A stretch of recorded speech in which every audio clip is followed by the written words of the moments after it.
হুজুর আকরাম সাল্লাল্লাহু আলাইহি ওয়াসাল্লামের সাহাবী, আল্লাহর পয়গম্বরের সাহাবী আবু সালমা আর উম্মে সালমা এরা এত সুখের সংসার করেন। স্বামী স্ত্রী একসাথে খানা খান, একজন আর একজনের মুখে খানা উঠায় দেন। আল্লাহর নবী বিশ্বনবী রাহমাতুল লিল আলামিনের পুরা সুন্নতি জিন্দেগি ওদের পরিবারের মধ্যে চালু হয়ে গেছে। বিশ্বনবী রাহমাতুল লিল আলামিন বলেছেন, স্বামী স্ত্রী যদি এক প্লেটে খানা খান, আল্লাহ পাক এদের মহব্বত বাড়ায় দেন। একজন যদি আর একজনের মুখে লুকমাটা উঠায় দিতে পারে, কোন স্বামী যদি বিবির মুখে লুকমা উঠায় দেন, অথবা বিবি যদি স্বামীর মুখে লুকমা উঠায় দেন, এই যে লুকমাটা উঠায় দিল, এই পরিমাণ স্বর্ণ আল্লাহর রাস্তায় দান করার সব তার আমলনামায় দেওয়া হবে। আমরা তো মুডেও কোনোদিন দেই না। হুজুর আকরাম সাল্লাল্লাহু আলাইহি ওয়াসাল্লামের বিবি আম্মাজান আয়েশা সিদ্দিকা রাদিয়াল্লাহু তাআলা আনহা, উনি লক্ষ্য করতেন আল্লাহর পয়গম্বর কোন দিক দিয়া মুখ লাগায়া পানি পান করেন। যেই গ্লাস দিয়া উনি পানি পান করতেন, আয়েশা লক্ষ্য করতেন। পানি পান করে যখন গ্লাসটা সামনে রাখতেন, আম্মাজান আয়েশা ওই গ্লাসটা নিয়ে ওইখানে মুখটা লাগাই পানি পান করতেন। হুজুর আকরাম সাল্লাল্লাহু আলাইহি ওয়াসাল্লাম মাঝে মাঝে আয়েশা সিদ্দিকা রাদিয়াল্লাহু আনহার কোলে মাথা দিয়ে ঘুমাইতেন। আর উনি দাড়িগুলো এইভাবে দেখতেন, মাথার চুলগুলো দেখতেন। বিশ্বনবী রাহমাতুল লিল আলামিনের দাড়িগুলো দেখতেছেন, গোনা শুরু করছেন কয়টা দাড়ি পাকছে। শামাইলে তিরমিজির মধ্যে উল্লেখ করা হয়, আম্মাজান আয়েশা সিদ্দিকা রাদিয়াল্লাহু আনহা বলেন, আমি গনে গনে দেখলাম আল্লাহর পয়গম্বরের 17টা দাড়ি পেকে গেছে। সুবহানাল্লাহ কখন একটু মুরব্বীরার মুখ লড়েও না। হুজুর সুবহানাল্লাহ যে কইয়াম, জিন্দেগি তো এটা আমরা করে না। আর যুবক ভাই যারা আছে এরা কইবে হুজুর করবো করতে আমরা দাঁড়িয়েই নাই।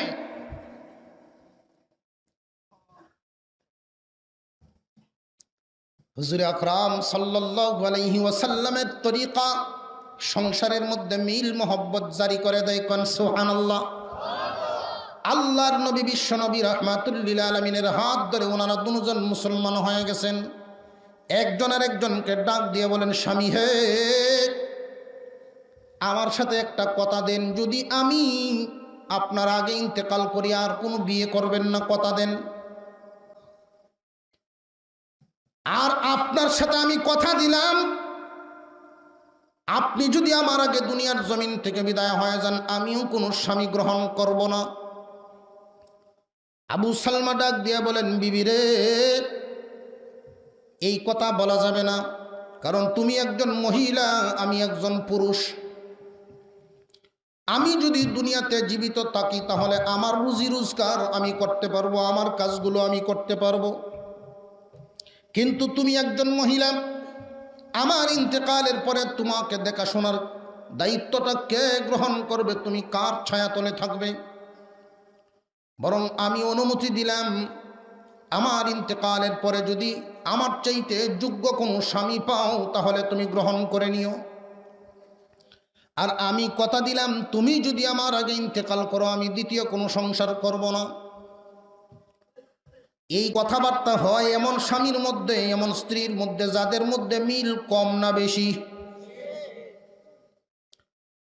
হুজুর আকরাম সাল্লাল্লাহু আলাইহি ওয়াসাল্লাম হিজরত করে যখন মক্কা থেকে মদিনায় চলে গেলেন, আবু সালমা আর উম্মে সালমা তারা দুইজন আলোচনা করেন, স্বামী হে, যেই শহরে রসুল নেই ওই শহরে আমরাও থাকবো না। আল্লাহর নবীর সাহাবীরা বিশ্ব নবীকে এতটাই ভালোবাসতেন, নবীর চেহারা দেইকা সাহাবায়ে কেরামের ক্ষুধা নিবারণ হয়ে যেত। হুজুর আকরাম সাল্লাল্লাহু আলাইহি ওয়াসাল্লামকে না দেখে তারা থাকতে পারেন না। আল্লাহর নবী চলে গেছেন, আমরাও চলে যাব। এই খবরটা আবু সালমার গোষ্ঠীর লোকেরাও শুনে ফেলেছেন, উম্মে সালমার গোষ্ঠীর লোকেরাও শুনে ফেলেছেন। আবু সালমার শ্বশুর বাড়িটা খুব বেশি দূরে নয়, খুব কাছে ছিল। দুই গোষ্ঠীর মাতাব্বরেরা বসে গেছেন, কি করা যায়, কি করা যায়, এই মুহূর্তে কি করা যায়। তাহলে একটা পদ্ধতি আবিষ্কার করা দরকার, এদেরকে আটকাইবার একটা সুরত বাহির করা দরকার। কোন সুরতে এদেরকে রাখা যায়? তারা একজন আর একজনের সাথে আলোচনা করেন। তারা দুইজনের ভিতরে যেই মহব্বত, যদি স্ত্রীকে আটকায় দেই তাহলে আর স্বামী যাবে না, স্বামীকে যদি আটকায় দেই তাহলে তো আর স্ত্রী যাবে না। আছে না এমন মহব্বত? এমন মানুষও তো আছে যে আমার ওইখানে বিয়া করাইতে হইব, নইলে কিন্তু আমি আর জীবনে বিয়া করতাম না। আছে না নাই? মুসলমান ইমানদার ভাইয়েরা আমার, এমন মানুষ তো আছেন পরিবার পরিজন সব বাদ দিয়ে গিয়া নিজে নিজে বিয়া করে। আছে না নাই? কেন করে? এটা মনের টানে করে। তারা সিদ্ধান্ত নিল মেয়েকে যদি আটকায় দেই তাহলেই তো আবু সালমা আর হিজরত করবে না। একটা বাচ্চা আছে, গোষ্ঠীর লোকেরা বলতেছে বাচ্চা যদি আমরা আটকায় দিই তাহলে তো তারা মা বাপ দুজন থাকবো। আবু সালমার গোষ্ঠীর লোকেরা এসে বলে, আবু সালমা তোমাকে হিজরত করতে দেওয়া হবে না, কারণ তুমি যাইবা যাও, এই তোমার ছেলেটা শুধু তোমার একার না, আমাদের গোষ্ঠীরও অধিকার, আমরা যাইতে দিব না, অবশ্যই তারা আটকায় রেখে দিব। উম্মে সালমার গোষ্ঠীর লোকেরা এসে বলেন, আবু সালমা ইমান এনেছ ভালো কথা, রসুলের হাত ধরে তুমি মুসলমান হয়েছ ভালো কথা, কিন্তু হিজরত করার জন্য দেওয়া হবে না। যদি যাইতে হয় তুমি একলা যাও, আমাদের মেয়েকে নিয়ে দেশে দেশে ঘোরার জন্য দিব না। হুজুর আকরাম সাল্লাল্লাহু আলাইহি ওয়াসাল্লামের মহব্বত সাহাবীদের ভিতরে এত বেশি ছিল, স্ত্রীর মহব্বত আছে কিন্তু নবীর চাইতে বেশি না, সন্তানের মহব্বত আছে কিন্তু নবীর চাইতে বেশি না। হুজুর আকরাম সাল্লাল্লাহু আলাইহি ওয়াসাল্লামের চেহারা যখন সাহাবীদের চোখের সামনে ভেসে ওঠে, জীবনের সব কুরবানি দিয়ে দেয়, কোনো কিছুই আর থাকে না। আল্লাহর নবীর ভালোবাসায় জীবনের সব কুরবানি দিয়ে দেয়, এই হলো সাহাবীদের ইতিহাস। তো উনি সিদ্ধান্ত নিলেন আমি হিজরত করবই। উম্মে সালমার গোষ্ঠীর লোকেরা উম্মে সালমাকে আটকায় ফেলছে, আবু সালমার গোষ্ঠীর লোকেরা আবু সালমাকে আটকায় ফেলছে। দুইজনকে একত্রিত হতে দেয় না। আবার বাচ্চাকে নিয়ে গেছে গোষ্ঠীর লোকেরা। আবু সালমা বলেন, আমার সম্পদ রাখতে পারো, বিবিকে আলাদা করতে পারো, সন্তান রেখে দিতে পারো, তবু রসুলের দরবার থেকে আমাকে আলাদা করতে পারবো না। উনি চলে গেলেন, হিজরত করলেন। যেই মাত্র মদিনার ঘেইটে গেলেন, তার দিলের ভিতরে আল্লাহর রসুলের মহব্বতে ভরপুর। রসুলের মহব্বত দিলের ভিতরে নিয়া যেই মাত্র মদিনার গেইটে গিয়ে ঢুকলেন, এমনি জিবরাইলের মাধ্যমে আল্লাহ পাক এই আয়াতখানা নাজিল করলেন। وَمِنَ النَّاسِ مَن يَشْرِي نَفْسَهُ ابْتِغَاءَ مَرْضَاتِ اللَّهِ وَاللَّهُ رَءُوفٌ بِالْعِبَادِ। আল্লাহ পাক রব্বুল আলামিন বলেন, হে নবী, মানুষের মধ্যে এমন কিছু মানুষ আছে যারা আল্লাহর সন্তুষ্টির জন্য সব কুরবানি দিয়ে দিতে পারে, এমনকি নিজের জীবন পর্যন্ত দিয়ে দিতে পারে। আল্লাহ পাক বলেন, জানায় দিন এদের প্রতি আল্লাহ রহম হয়ে যান। একজন মানুষ সবকিছুকে ভালোবাসতে পারে, সম্পদকে ভালোবাসে, বন্ধুকে ভালোবাসে, কিন্তু নিজের জীবনের চাইতে কেউকে বেশি ভালোবাসে না। বাসে যদিও কয়, অনেকেই কয় যে আমার জীবনের চাইতে তোমারে বেশি মহব্বত করি, এরকম কই আছে না? এটা একটা বাটপারি কথা।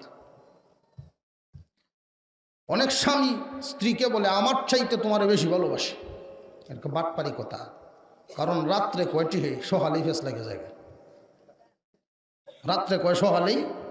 যদি দেখা যায় রান্নাটা ঠিক মতো হইছে না, তেই দেখবেন ভালোবাসা যে কুদ্দে ফলাইছে আল্লাহ জানে।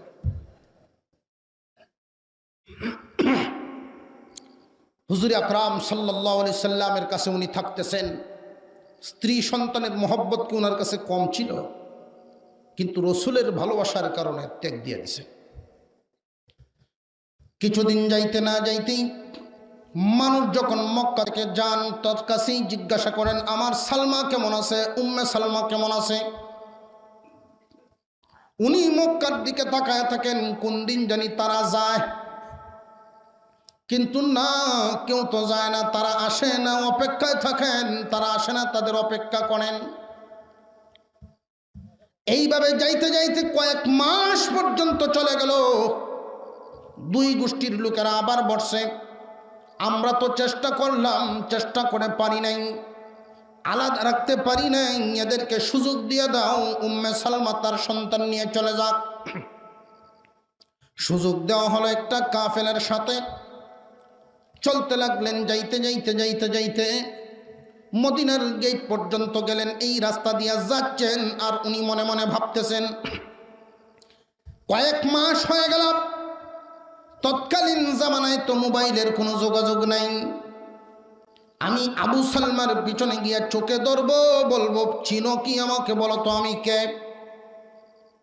দেখবো আমার কণ্ঠটা কি চিনতে পারে নাকি আবু সালমা আমাকে ভুলে গেছে।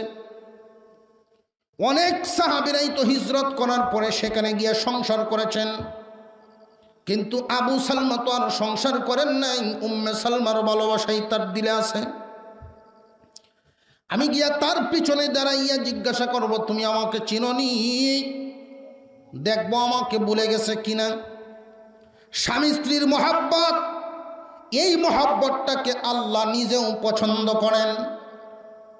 আল্লাহ পছন্দ করেন বিদায় দুইজনকে একসাথে জান্নাতের ভিতরে ঢুকাইবেন।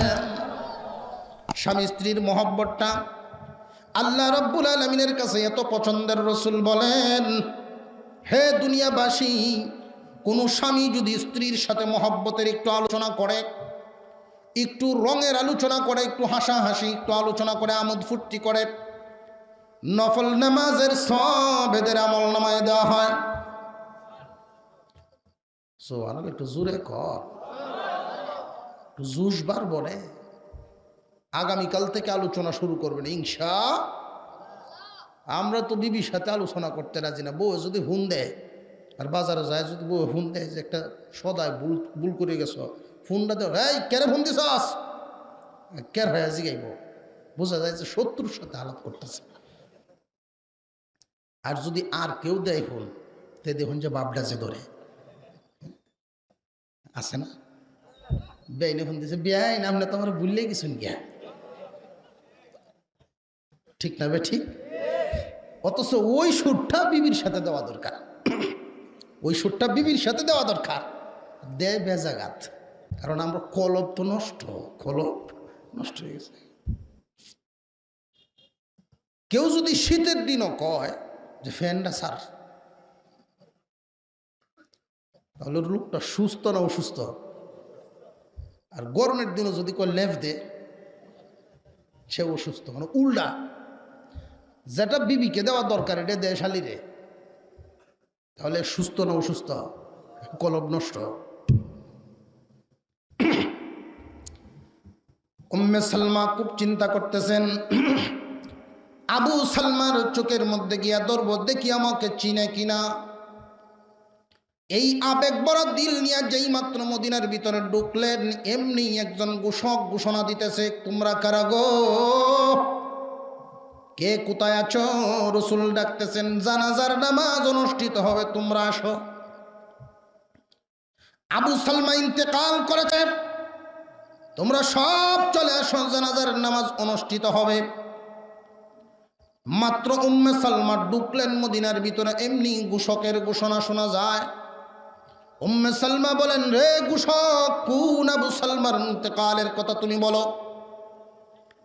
এ মহিলা তুমি চিনবা না, তুমি চিনবা না, এই আবু সালমা হিজরত করে মক্কা থেকে মদিনায় আসছিলেন। আল্লাহর পয়গম্বরের ভালোবাসার কারণে বিবিকে, সন্তানকে মক্কায় রেখে মদিনায় চলে আসছিলেন।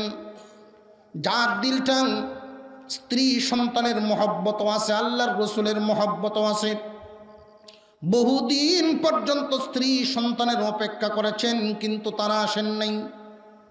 হুজুর আকরাম সাল্লাল্লাহু আলাইহি ওয়াসাল্লামের দরবারে থাকতেন, আজকে এই ত্যাগী মানুষটা দুনিয়ার জমিন থেকে বিদায় হয়ে গেছেন। আবু সালমা ইন্তেকাল করেছেন। এই কথাটা শুনে উম্মে সালমা তো সহ্য করতে পারেন নাই। তিনিও তো স্বামীর আশায় গোষ্ঠী ছেড়ে চলে আসছেন। এই স্বামীর কাছে থাকবেন বলে গোষ্ঠী ছেড়ে চলে আসলেন, আত্মীয় ছেড়ে চলে আসলেন। কাছে গিয়া, লাশটার কাছে গিয়া মুখের কাপড়টা সরায় তিনি ডাকতেছেন, স্বামী হে, আপনি কি আমাকে ভুলে গেছেন না আমার সাথে আপনি অভিমান করে চলে গেছেন? আমি ইচ্ছা করে মক্কায় থাকি নাই, আমার গোষ্ঠীর লোকেরা আমাকে আসতে দেয় নাই। এই স্বামী, আমিও অনেক চেষ্টা করেছি আপনার কাছে চলে আসার জন্য। কিয়ামতের দিন দুইজনে যেন একসাথে দাঁড়াইতে পারি, এই ছিল দুইজনের ইচ্ছা। উম্মে সালমার কান্না দেখে, সালমা ছোট বাচ্চা নাই, বাচ্চার কান্না দেখে সাহাবায়ে কেরাম কান্দেন। যেই বাবার কাছে বাচ্চাটা বহুদিন পরে চলে আসলো একটু আদর নেওয়ার জন্য, কিন্তু এসে দেখে কারণ নাই, আমি কথা দিলাম আমি রসুল যেই শহরে থাকবো, আমি যা খাইব ওইখান থেকেই তোমার খানার ব্যবস্থা করব, তোমার বাচ্চার খানার ব্যবস্থা করব। হুজুর আকরাম সাল্লাল্লাহু আলাইহি ওয়াসাল্লামের আশ্রয়ে ওনাদেরকে থাকার ব্যবস্থা করে দেওয়া হলো। ইদ্দত চলে গেল। হুজুর আকরাম সাল্লাল্লাহু আলাইহি ওয়াসাল্লামের কাছে সাহাবীরা প্রস্তাব নিয়ে আসলেন, হুজুর, উম্মে সালমাকে আপনার আশ্রয়ে রেখে দিন। আপনার চাইতে দামি কোনো স্বামী তো আসমানের নিচে নাই। আল্লাহর পয়গম্বর বলেন, সাহাবীরা, উম্মে সালমা আর আবু সালমার মিলের কথা কি তোমরা জানোনি? তারা দুইজন কি মিল মহব্বতে ছিলেন তা কি তোমরা জানোনি? আগে উম্মে সালমাকে গিয়া জিজ্ঞাসা করো, সে যদি রাজি হয় তাহলে আমার কোনো আপত্তি নেই। সাহাবায়ে কেরাম প্রস্তাব পাঠাইলেন উম্মে সালমার কাছে, ও উম্মে সালমা, তুমি কি রাজি আছো পয়গম্বরের বিবি হতে? উম্মে সালমা ডাক দিয়া বলেন, এই প্রস্তাব পৃথিবীর কোন মহিলা গ্রহণ না করবে? আল্লাহর নবী বিশ্বনবী রাহমাতুল লিল আলামিনের বিবি হওয়ার মর্যাদা কোন মহিলা গ্রহণ না করবে? আমার মতো সৌভাগ্যবান আর কে হতে পারবে? কারণ আমার স্বামীও বলেছেন, আমার চাইতে উত্তম কোনো স্বামী পাইলে গ্রহণ করে নিও। কারণ যাকে পেয়েছি রসুলের চাইতে, রসুল ওই সাহাবীর চাইতে রসুলের ইজ্জত কম না বেশি? হুজুর আকরাম সাল্লাল্লাহু আলাইহি ওয়াসাল্লামের ছায়া তলে যেতে আমার কোনো আপত্তি নেই, তবে রসুলকে গিয়ে জিজ্ঞাসা করেন আমার ছেলেটাকেও রসুল দেখবেন কিনা। কারণ উম্মে সালমান তিনি বলতেছেন, আমি যদি রসুলের বিবি হওয়ার মর্যাদা গ্রহণ করার জন্য চলে যাই, এই এতিম কার কাছে থাকবে? যদি গ্রহণ করতেই হয় আমার এতিমকে সহজে গ্রহণ করেন। হুজুর আকরাম সাল্লাল্লাহু আলাইহি ওয়াসাল্লাম এই কথা শুনে জানায় দিলেন, উম্মে সালমা, এতিমের কদর করতে তুমি আমারে শিখায়ো না। আল্লাহর পয়গম্বর সাল্লাল্লাহু আলাইহি ওয়াসাল্লাম এই পৃথিবীর সবচাইতে বড় এতিম ছিলেন। আল্লাহ রাব্বুল আলামিন যাকে এতিম বানাইয়া দুনিয়াতে পাঠাইছেন, আর এতিমের পিছনে পিছনে আল্লাহ পাকের রহমত নাজিল হয়েছে। মা আমিনা আল্লাহর পয়গম্বরকে পেটে ধারণ করে যখন মক্কায় থাকতেন, জমজম কুয়া থেকে মক্কার মহিলারা যখন পানি নেওয়ার জন্য আসতেন, বালতি ফেলাইয়া রশি দিয়ে টেনে টেনে পানি উঠাইতে হতো। কিন্তু আপনার আমার পয়গম্বরের আম্মাজান আমিনা যখন এই জমজম কুয়ার পাশে এসে দাঁড়াইতেন, রসুলের সম্মানে, রসুল তোমার গর্বে আছেন, পয়গম্বরের সম্মানে জমজমের পানির স্তর উপরে উঠে যেত। হুজুর আকরাম সাল্লাল্লাহু আলাইহি ওয়াসাল্লাম পৃথিবীর মানুষকে জানায় দিয়েছেন, দুনিয়াবাসী, তোমার ঘরের সাথের ঘর বা তোমার আত্মীয় স্বজনের ভিতরে যদি কোনো এতিম থাকে, এই এতিমের মাথায় যদি তোমরা হাত বোলায় দিতে পারো, এই হাতের নিচে যতটা চুল পড়বে এতটা নেকির বাগী তুমি হইয়া যাইবা। এতিমকে যদি খুশি করতে পারো তাহলে আল্লাহর আরশ খুশি হয়ে যায়। হুজুর আকরাম সাল্লাল্লাহু আলাইহি ওয়াসাল্লাম রওনা দিলেন ঈদগাহে। হযরত আবু বকর, হযরত উমর, উসমান, আলী এরকম বড় বড় সাহাবীরা অপেক্ষা করতেছেন। ঈদের দিন আল্লাহর নবী জামাত পড়াবেন, সাহাবায়ে কেরাম অপেক্ষা করতেছেন। রাসূল রওনা দিলেন, হুজরাত থেকে বাহির হলেন। এমনি রাস্তার কাছে গিয়ে দেখেন ছোট একটা শিশু, এলোমেলো চুল, কাপড়গুলো নোংরা, এই অবস্থায় যখন কান্না করতেছে। রাসূল বলেন, রে বাবা, তোমার নাম কি? তোমার বাড়ি কোথায়? কে তোমার বাবা মা? তুমি কেন কান্দো? আজকে ঈদের দিনে তো কান্নাকাটির করার কথা নয়। হুজুরে আকরাম সাল্লাল্লাহু আলাইহি ওয়াসাল্লামের পায়ের মধ্যে এইভাবে জড়ায় ধরে বাচ্চাটায় বলে, হুজুর, এই রাস্তায় বসেছিলাম, আল্লাহর পয়গম্বর এই রাস্তা দিয়ে যাবে, আমি তার কাছেই বলবো, কারণ রাসূল ছাড়া আজকে আমার দুঃখ আর কেউ বুঝবে না। আল্লাহর নবীর পায়ে ধরে এই বাচ্চাটা বলে, হুজুর, আমার আব্বা জিহাদের ময়দানে শাহাদাত বরণ করে ফেলেছেন, আর আমার আম্মা জান অন্য জায়গায় সংসার করে ফেলেছেন। নবী গো, আজকে ঈদের দিন আমাকে গোসল দেওয়ার কেউ নাই। আল্লাহর পয়গম্বর সাথে সাথে বাচ্চাটাকে টান দিয়া কুলে উঠায় নিলেন। হুজুরে আকরাম সাল্লাল্লাহু আলাইহি ওয়াসাল্লাম ঈদগাহে গেলেন না, ঘুরে চলে আসলেন হুজরার দিকে। এসেই বলেন, আয়েশা, তোমার তো সন্তান নাই, নাও একটা এতিম বাচ্চা তোমাকে দিলাম, মনের মতো করে সাজায়া দাও। এই এতিম বাচ্চাকে যদি খুশি করতে পারো, আল্লাহর আরশ তোমার উপরে খুশি হয়ে যাবে। হুজুর আকরাম সাল্লাল্লাহু আলাইহি ওয়াসাল্লাম এই বাচ্চাকে সাজায়া সঙ্গে করে নিয়ে আয়েশা বিদায় দিয়ে দিলেন। হুজুর নিয়ে যান। এই বাচ্চাটাকে বললেন, তুমি আমার আঙ্গুলে ধরো। আল্লাহর পয়গম্বরের শাহাদাত আঙ্গুলের মধ্যে এই বাচ্চায় ধরেছে। রসুল সাথে করে নিয়ে ঈদগাহের দিকে যান আর জিজ্ঞাসা করেন, বাবা, আজকে তুমি খুশি নি? এই বাচ্চাটাই বলেন, হুজুর, আমি যার হাতে ধরেছি আমার বাবার হাতের চেয়েও দামি হাত। যদি আমার আব্বার হাতে ধরতাম, এর চাইতেও আমি বেশি খুশি হয়ে গেলাম। আমি পয়গম্বরের ঘর থেকে বাহির হয়েছি, এমন একটা ঘর থেকে আমাকে সাজায় বাহির করা হয়েছে আজকে ঈদের মাঠে যাওয়ার জন্য, যেই ঘরে জিবরাইল ওহী নিয়ে আসে। হুজুর আকরাম সাল্লাল্লাহু আলাইহি ওয়াসাল্লাম ঈদগাহে গেলেন, ঈদের জামাত পড়লেন। এই শিশুর সাথে সবার পরিচয় করায় দিলেন। হাত বুলাও, মাথায় হাত বুলায় দর করো, চুল সম পরিমাণ, হাতের নিচের চুল সম পরিমাণ নেকি পাইবা। সাহাবায়ে কেরাম আদর করা শুরু করে দিলেন। তিনি জানাইলেন, হে দুনিয়াবাসী, একটা কথা জানিয়ে রাখবা, এই আসমানের নিচে, জমিনের উপরে, আসমানের নিচে যত বসবাসের ঘর আছে, সমস্ত বসবাসের ঘরের মধ্যে যেই ঘরে ইয়েতিম লালিত পালিত হয়, ইয়ার চাইতে উত্তম কোনো ঘর আর হইতে পারে না। আজকে তো ইয়েতিমের মাল লুণ্ঠন করার চেষ্টা করে অনেকেই, আছে না নাই? এক সংসারে যদি দুই ভাই থাকে, বড় ভাই বাচ্চাগুলো রেখে ইন্তেকাল করলো, ছোট ভাইয়ের সম্পদ নেওয়ার সুযোগ খুঁজে। এই এতিমদেরকে যদি দেয়ও, তাহলে নিরস জায়গাগুলো দেয়, সরস জায়গাগুলো দিতে চায় না। আল্লাহ রাব্বুল আলামিন কোরআনের এক আয়াতের মধ্যে বলেন, ইন্নাল্লাযীনা ইয়াকুলুনা আমওয়ালাল ইয়াতামা যুলমান ইন্নামা ইয়াকুলুনা ফি বুতুনিহিম নারা। আল্লাহ পাক রব্বুল আলামিন বলেন, হে দুনিয়াবাসী, তোমাদের মধ্যে যারা অন্যায়ভাবে এতিমের মাল উদরস্থ করবে, এতিমের মাল যারা খাইবে, খুব ভালো করে বুঝেন। আল্লাহ পাক রব্বুল আলামিন এখানে উল্লেখ করেছেন, ইয়াকুলুনা আমওয়ালাল ইয়াতামা যুলমান, যারা অন্যায়ভাবে এতিমের মাল খাইবে, আল্লাহ রব্বুল আলামিন বলেন তাদের পেটের ভিতরে যেন আগুন বললো। আগুনের কাজ কি? যেখানে যায় ফুরে ফেলাম। আল্লাহ রব্বুল আলামিন এই কথার দ্বারা বুঝায় দিলেন, দুনিয়াবাসী, এতিমের মালকে আল্লাহ আগুনের সাথে তুলনা দিলেন। এই এতিমের মাল কেউ যদি নিজের মালের সাথে আনিয়া মিশায়, এতিমের মাল তো যাইবই, নিজেরটা লইয়া যাইব। কথা বুঝে আইতেছে না? এতিমের মাল যদি অন্যায়ভাবে কেউ খায়, হজম করতে পারবো না, সব শেষ হইব। খাসিরাত দুনিয়া ওয়াল আখিরাত, দুনিয়াও শেষ, আখিরাতও শেষ। সাবধান।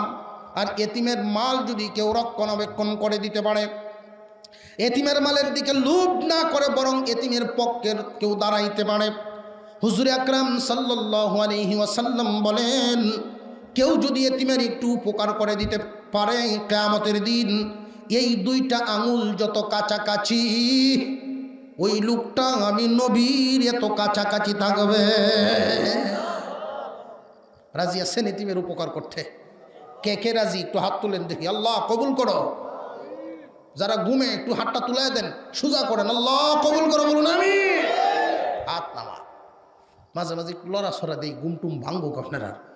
অনেক মানুষ আছে এতিমের রিলিফ কায়ালায়, আছে না নাই? এতিমের মাল খায়, কবরস্থানের মাল খায়, আহা কবরের মাল খায় আছে, মসজিদ মাদ্রাসার মাল খায়। এক লোকে কইতেছে, হুজুর আমরা এলাকার এক চেয়ারম্যানের 2টা লেপটিন খায় আছে। লেপটিন মানে এই যে সরকারি বাথরুমগুলো দিছেন, এটি খায় আছে আর কি। কত বড় খাওয়াইয়া এবার বুঝেন, আশ্চর্য ব্যাপার। মানুষ কত খাওয়াইয়া, কবরের মাটি, কবরের গুরুস্থানের বাজেট আনছে 2 টন, 2000 টাকার মাটি কাটায়, বাকিটা কবরের ভিতরে যাইব না একদিন। আর হুজুরে কান, অনেক মানুষে তাওবিল করে, হুজুর আল্লাহ কোরআনে কইছেন ইতিমের মাল খাইলে ধরবো। আমি খাইতাম না, গাড়ি কিনলাম। চিটার চিটার, গাড়ি কিনলবো, কেট কিনলাম। খুব ভালো করে জেনে রাখো, এই ইয়াকুলুনা আর ইয়াখুযুনা, কালা কালা অক্ষরের নিচে আরো বহু অর্থ আছে। ইয়াকুলুনা মানে ইয়াখুযুনা, গ্রহণ করা। এতিমের মাল অন্যায়ভাবে গ্রহণ করলেই শাস্তি।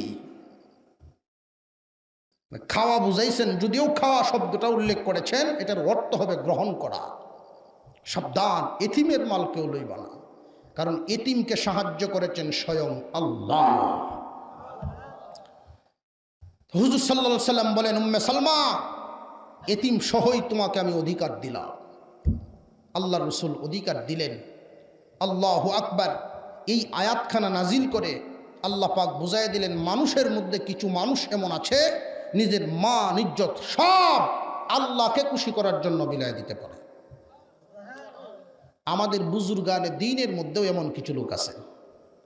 দেওবন্দ মাদ্রাসার পরিচালক কাসিম নানুতুবি রহমতুল্লাহি আলাইহি, উনি এমন জীবনযাপন করতেন, ওনার মেয়েকে বিয়ে দিবেন, মেয়ের বিয়ের সময় কেউ জানে না, মেয়ের বিয়ের সময় কেউ জানে না।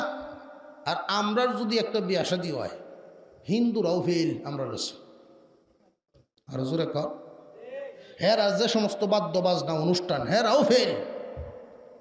যে বাতি, যে গেট, আর যেই নাচানাচি, এরপরে ইদানিং সিস্টেম চালু হয়েছে গায়ে হলুদ, গায়ে হলুদ, গায়ে বলে হলুদ, এই গায়ে হলুদ, এর গায়ে গজব।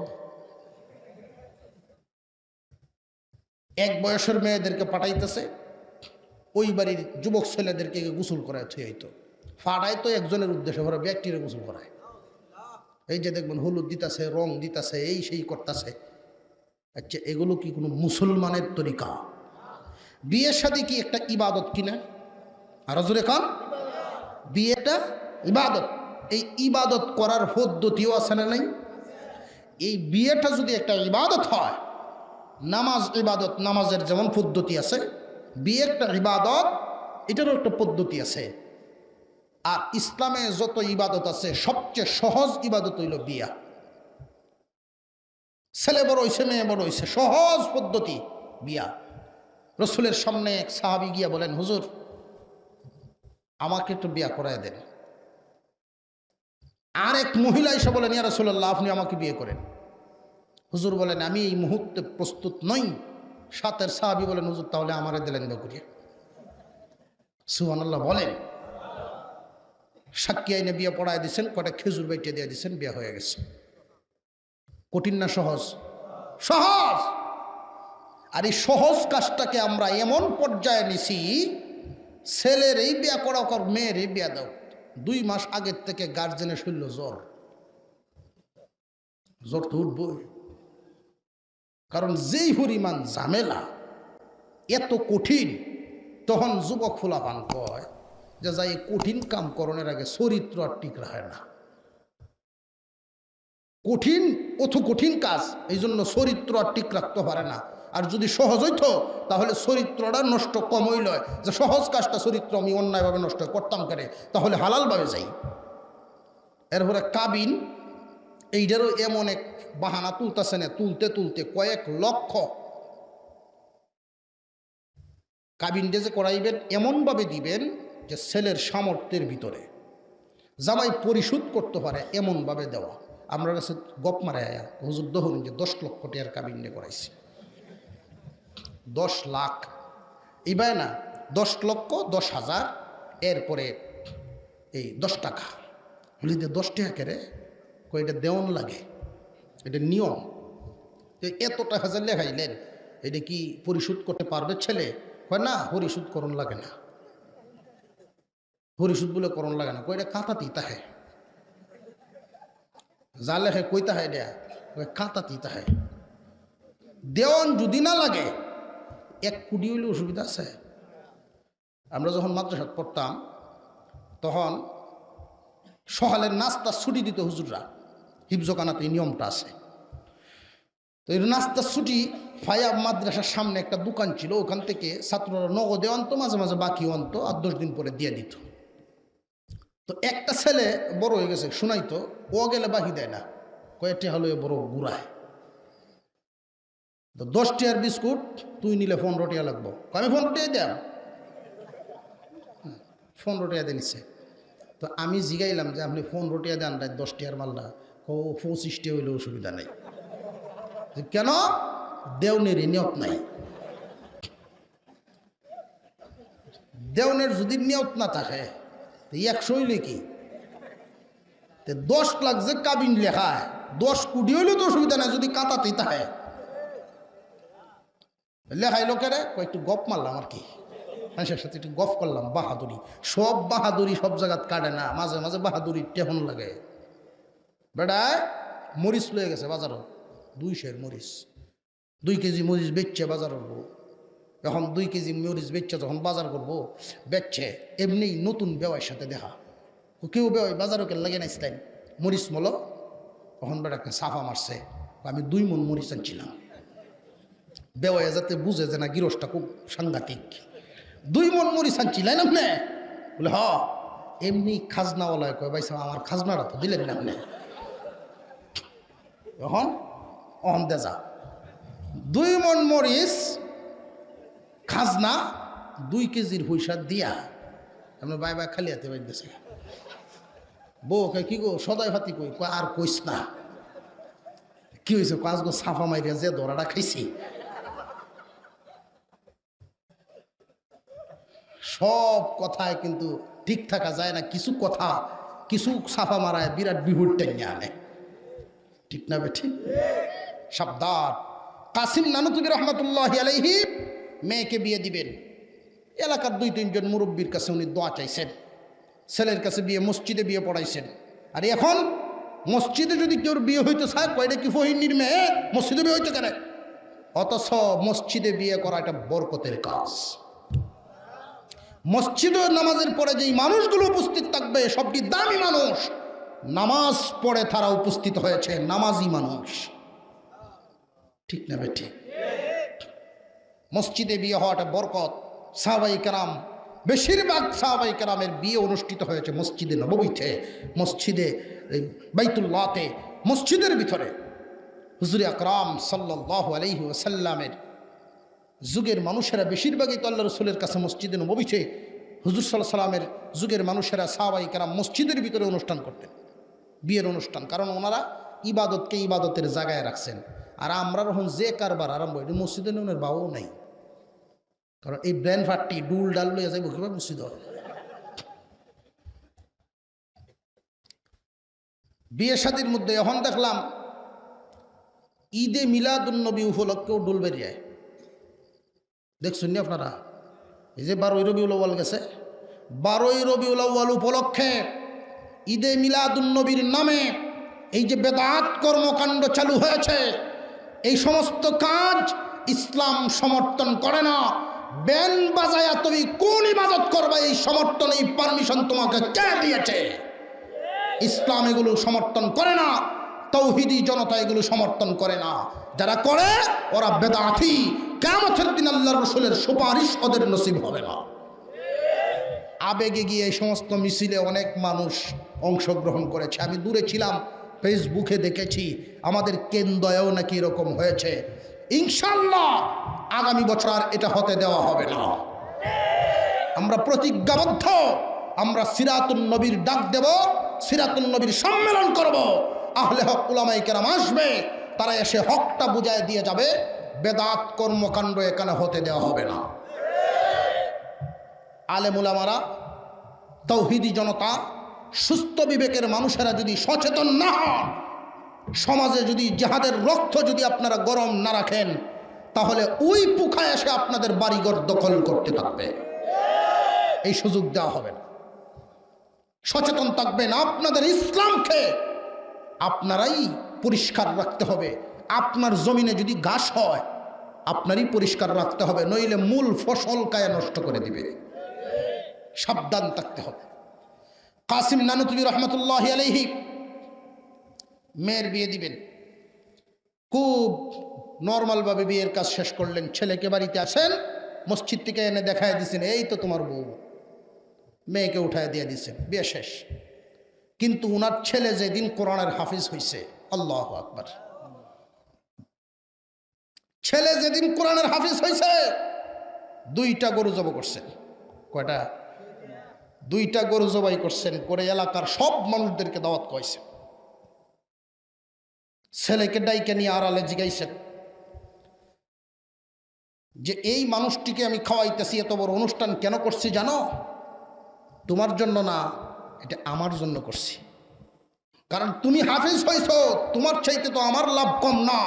হাসরের মাঠে আল্লাহর রসুল বলছেন, আমাকে একটা নূরের টুপি পরানো হবে। যেই লোক হাফিজের বাবা হন, তার ভাগ্য কত ভালো। আলিমের বাবা হন, তার ভাগ্য কত ভালো। কাসিম নানুতুবি রহমাতুল্লাহি আলাইহি বলেন, তোমাকে হাফিজ বানায় আমি কত খুশি জাননি। খুশিতে আমি 2টা গরু মানুষকে খাওয়াইলাম। কিয়ামতের দিন আমি হাফিজের বাবা হিসেবে আল্লাহর সামনে দাঁড়াবো, আর আল্লাহ আমাকে একটা নূরের টুপি পরায় দিবেন। হাসরবাসীরা জিজ্ঞাসা করবে, এই সম্মাননাকে কেন দেওয়া হলো? আমি কাসিম নানুতুবির কোনো আমল যদি মাওলার কাছে গ্রহণ না হয়, এই টুপির উসিলায়, তোমার উসিলায় রে বাবা আমি জান্নাত পাবো। উনার ছেলে লিখেছেন, আমি যতদিন জিন্দা ছিলাম বাবার কথাটা মনে থাকতো। প্রতিদিন আমার বাবার জন্য আমি 2 পারা কোরআন তিলাওয়াত করতাম। আমার আব্বার জন্য আমি কোরআন তিলাওয়াত করতাম। কারণ কাসিম নানুতুবি রহমাতুল্লাহি আলাইহি বড় কুরবানিওয়ালা মানুষ ছিলেন। ওনার সম্পদের বেশি অংশটাই দেওবন্দ মাদ্রাসায় দিয়ে দিছেন। হঠাৎ করে খবর আসছে, হুজুর দেওবন্দে খানা নাই, বোর্ডিংয়ে খানা নাই, ছাত্ররা কান্নাকাটি করতেছে খানার অভাবে। কাসিম নানুতুবি রহমাতুল্লাহি আলাইহি জানায় দিলেন, ছাত্র এবং শিক্ষকদেরকে বলো সরকারের কাছে দরখাস্ত করার জন্য। কওমি মাদ্রাসার সরকারের নাম কি? আরো জোরে কোন। আল্লাহর কাছে দরখাস্ত করার জন্য বলো। তাহাজ্জুদ পড়ে পড়ে ছাত্ররা কান্দে আর আল্লাহর কাছে দোয়া করেন। 1 দিন চলে গেল, 2 দিন চলে গেল, ব্যবস্থা হচ্ছে না। কাসিম নানুতুবি রহমাতুল্লাহি আলাইহি মনে মনে ভাবলেন, আমার মনে হয় কুরবানি দিতে হবে। উনি বাড়ি থেকে বেরিয়ে গেলেন। একটা মাদ্রাসা যিনি পরিচালনা করেন, কত কুরবানি দেওয়া লাগে। এই যে আজকের মাদ্রাসার উপলক্ষে যেই মাহফিল, ছাত্ররা দেস্তার বন্দি হইল, ওই মাহফিল ওই মাদ্রাসাগুলোর গুড়া হইল দেওবন্দ মাদ্রাসা, উম্মুল মাদারিস বলা হয়। ওই মাদ্রাসার শাখা প্রশাখা হলো আজকের এই ভারতবর্ষের সমস্ত মাদ্রাসাগুলো। এই মাদ্রাসার ইতিহাস শোনাচ্ছি আপনাদেরকে। কাসিম নানুতুবি রহমাতুল্লাহি আলাইহি বাড়ি থেকে বেরিয়ে গেলেন। মনে মনে ভাবতেছেন, কারোর বাড়িতে আমি একটু কাজ করে কিছু টাকা উপার্জন করে আমি বোর্ডিংয়ে 1 ওয়াক্তের খানার ব্যবস্থা করি। অন্যের বাড়িতে কাজ করবেন, এই মানসিকতা নিয়ে বাড়ি থেকে বেরিয়ে গেলেন। চিন্তা করতেছেন, আমাকে কে কাজ দিবে? আমাকে চিনলে তো কেউ কাজ দিবে না। উনি আস্তে আস্তে যাইতেছেন দূর এলাকায় যাওয়ার জন্য, কারণ কাছের মানুষগুলো আমাকে চিনেন। আর কাসিম নানুতুবির নামটা তো সবাই জানেন, চেহারা তো অনেকেই চিনেন না। যাইতে যাইতে উনার এলাকা ছেড়ে দিয়া আর একটা এলাকায় চলে গেলেন। আবার চিন্তা করতেছেন আমি কোন কাজটা করব, সব কাজের প্রশিক্ষণ তো আমার নাই। সহজ একটা কাজ পাওয়ার জন্য উনি চলে গেলেন সদরঘাটে। ওই সদরঘাটে নৌকা, জাহাজ, স্টিমার এসে লাগে। উনি চিন্তা করলেন ওই জাহাজ অথবা স্টিমার থেকে যদি কিছু মালামাল বাহির করে আমি কুলির কাজ করে কিছু টাকা উপার্জন করতে পারি, তাহলেও তো একটা ব্যবস্থা হয়তো হয়ে যাবে। তিনি চিন্তা ভাবনা করলেন কুলির কাজটাই আমি বেছে নেব। কিন্তু পরিবেশটা দেখলেন, এখানে কিছু পোশাকধারী মানুষ আছে, নির্দিষ্ট কুলি রাখা আছে, তারা গাটটা ডেকে নিয়েছে, তারাই কুলির কাজ করে। যে কেউ ইচ্ছা করলে এই কুলির কাজটা করতে পারবে না। তিনি আস্তে আস্তে এই লোকগুলোর কাছে চলে গেলেন। ভাইয়েরা আমার একটা বড় পরিবার আছে, আমার পরিবারের অনেক সদস্য তারা না খায় আছে, তোমরা একটু সুযোগ দাও, আমি একটু কাজ করে খানার ব্যবস্থা করি। আলেম উলামা দেখে ওনার পোশাক আশাক দেখে প্রত্যেকটা মানুষের মন নরম হয়ে গেছে। কাসিম নানুতুবি রহমতুল্লাহি আলাইহি বলছেন, আমার একটা বড় পরিবার। কারণ আলেম উলামারা সব সময় মাদ্রাসাটাকেই পরিবার মনে করে। লক্ষ্য করে দেখবেন, এক মাসের মধ্যে 3 দিন পরিবারের জন্য যে 27 দিন এই মাদ্রাসার জন্য কাটায় দেয়। মুসলমান ইমানদার ভাইরা আমার, কাসিম নানুতুবি রহমতুল্লাহি আলাইহি বললেন, আপনারা যদি একটু সুযোগ করে দেন তাহলে আমার পরিবারের জন্য একটু মেহনত করতে পারি। কাসিম নানুতুবির এই কথাগুলো শুনে মানুষগুলোর মন নরম হয়ে গেছে, কারণ তারা তো মুসলমান। একজন আলেমকে দেখলে মুসলমানের মন নরম হতেই পারে। অনুমতি দিয়ে দিলেন, হুজুর এখন এই মুহূর্তে যেটাই আসে, লঞ্চ আর স্টিমার যেটাই আসুক না কেন, মাল আপনি নামাইবেন, এই টাকাগুলো আপনি নিয়ে যাবেন, আপনার পরিবারের সদস্যদেরকে গিয়ে খানা খাওয়াইবেন। কিছুক্ষণের ভিতরেই দেখলেন একটা লঞ্চ আসতেছে, দোতলা একটা লঞ্চ, একজন মাত্র মানুষ ছাদের উপরে বসা। এই লঞ্চটা এসে যখন লাগলো, ডাকতেছে, কই রে কুলিরা তোমরা আসো। কুলিরা বলতেছেন, আজকের মাল আমরা নামাবো না, আজকের মাল নামাবেন এই পাগড়ি এবং জুব্বাওয়ালা হুজুর। হুজুর আস্তে আস্তে আগায় গেলেন, এই মালগুলো আস্তে আস্তে নামাইলেন। 2টা লাগেজ, লাগেজের ভিতরে কি আছে বোঝা যায় না, কিন্তু অনেক ভারী। কষ্ট করে 2টা লাগেজ নামাইলেন। এবার এই লোকটাই বলতেছেন, লাগেজের মালিকে বলতেছেন, হুজুর এইখানে রাখলে চলবে না, আমার সাথে যাইতে হবে। কোন দিকে যাবেন? দিকটা যেই মাত্র দেখাইলেন, কাসিম নানুতুবি রহমতুল্লাহি আলাইহি বুঝলেন এটা তো আমি যেই দিক থেকে আসলাম সেই দিকের কথা বলে, মাদ্রাসার দিকের কথা বলে। কাসিম নানুতুবি রহমতুল্লাহি আলাইহি বলেন, হায় রে, আমি লজ্জাকে ডাকার জন্য দূরে চলে আসলাম, এখন তো দেখবে মানুষেরা আমি লাগেজ বহন করে যাই, এলাকার মানুষ বলবে অবশেষে বুঝি কাসিম নানুতুবি কুলির কাজ লইল, এই মাদ্রাসাকে টিকানোর জন্য কুলি হয়ে গেল অবশেষে। কাসিম নানুতুবি রহমতুল্লাহি আলাইহি আবার এটাও ভাবেন, এই কাজটা যদি আমি হাতছাড়া করে দেই আর তো কাজ পাবো না। এমনি এই আয়াত স্মরণ হয়ে গেল কোরআনের মধ্যে, যে আল্লাহ বলেছেন, মানুষের মধ্যে কিছু মানুষ আছে আল্লাহকে খুশি করার জন্য জীবনের সব বিলায় দিতে পারে। আমি কাসিম নানুতুবির মান সম্মান যাবে, আজকে যদি আমার সম্মান বিলায় দিয়া আল্লাহর সন্তুষ্টির জন্য এই কাজটা করতে পারি, আমার সম্মান গেলে যাবে। তবু কিয়ামতের দিন ওই ত্যাগী মানুষগুলোর কাতারে তো আমি দাঁড়াতে পারবো। এই লাগেজগুলো মাথার মধ্যে যখন আল্লাহু আকবার বলে উঠায় নিলেন, উঠায় যখন রওনা দিলেন, ওই লাগেজের মালিক চিন্তা করতেছেন, এত বড় বড় ভারী ভারী 2টা লাগেজ একজন বুড়া মানুষ, একজন হুজুর মানুষ তার মাথায় কেমনে বহন করতেছেন, তার কাছে বড় আশ্চর্য লাগলো। যেই মাত্র এই লোকটায় তাকাইলেন, হুজুরের মাথার দিকে তাকায় দেখেন আশ্চর্য ব্যাপার, একটা লাগেজও কাসিম নানুতুবির মাথায় নাই, শূন্যে বাসিয়া যাইতেছে। এই দৃশ্যটা দেখা কাসিম নানুতুবিকে গিয়ে জড়ায় ধরছে, হুজুর লাগেজগুলো নামান, কে আপনি, আগে আপনার পরিচয় দেন। কাসিম নানুতুবি বলেন, আল্লাহ, এখন কি আমার নামটাও তুমি প্রকাশ করে দিবা? কাসিম নানুতুবি বলেন, ভাই আমি কাসিম দেওবন্দ মাদ্রাসার নগণ্য একজন পরিচালক। আমার মাদ্রাসার ছাত্ররা না খায়া এমত অবস্থায় 3 দিন পার করে ফেলতেছেন। এই জন্য আমি একটু কাজ করে তোমার কাছ থেকে যে টাকাগুলি পাবো ওই টাকাগুলো দিয়ে এক ওয়াক্ত খানার ব্যবস্থা করব, এই জন্য কাজটা নিলাম। এই লোকটা খানা থেকে হুজুরের পায়ে পড়ে গেছে, হুজুর আমি চিনতে পারি নাই, আমি আপনার উদ্দেশ্যেই রওনা দিলাম, আমি 3 দিন যাবৎ ঘুমাইতে পারি না। হুজুর আকরাম সাল্লাল্লাহু আলাইহি ওয়াসাল্লামকে আমি স্বপ্নে দেখি। আল্লাহর পয়গম্বর বলেন, কোন দিনের জন্য তোমার টাকা পয়সা আমার মেহমানেরা না খায় থাকে, এই টাকা কোন দিনের জন্য? হুজুর আমি প্রথম দিনের স্বপ্নটা পরিষ্কার বুঝতে পারি নাই। দ্বিতীয় দিন যখন আল্লাহর পয়গম্বর ধমক দিলেন, রে ধনী, এই টাকা তুই কোন দিনের জন্য জমাইলি? আমার দেওবন্দের মেহমানেরা না খায় আছে, এই টাকাগুলো লয়ে তাড়াতাড়ি যাও। হুজুর আমি আর দেরি করি নাই, ঘুম থেকে উঠেই রওনা দিয়ে দিয়েছি। এই পুরা 2 লাখিস ভর্তি টাকা আপনার মাদ্রাসার ছাত্রদের খানার জন্য দিলাম। তার জন্য নরম, তার জন্য দরদি হয়ে যান। আমাদের জন্য শিক্ষা হলো এটাই। আল্লাহর পয়গম্বর বলেন, তামুতুনা কামা তাহিয়াউন ওয়া তুহশারুনা কামা তামুতুন। চলন যদি ভালো হয় মরণ ভালো হবে, আর মরণ যদি ভালো হয় কবর হাসর মিজান সব ভালো হবে।